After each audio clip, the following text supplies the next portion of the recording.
So, what's up? Uh,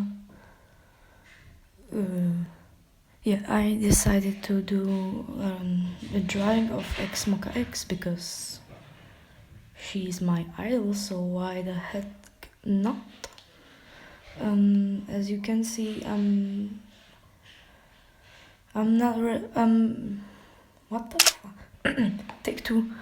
So I decided to draw xMoqax since she's my idol.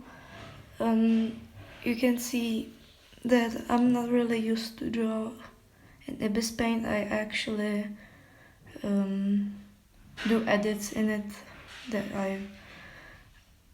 I was doing it like for the third time. I think it could turn out a little bit better, but there was nothing I could do with it, so I'm gonna try to do it one more time in the past. I hope it will turn out a little bit better. I don't really know what to say.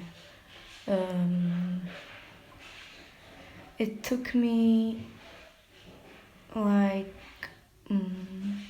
let's say 5 hours, something like that. And I actually have no idea what to say. I used her tutorial and I tried to make the parts shiny, but that didn't turn out well as well, so sorry I failed, Mocha. I don't know if I really want her to see this because I would be really embarrassed. But yeah. I didn't write the script. So yeah, I'm sorry, I'm nervous, I don't know why. So here it is. Yay.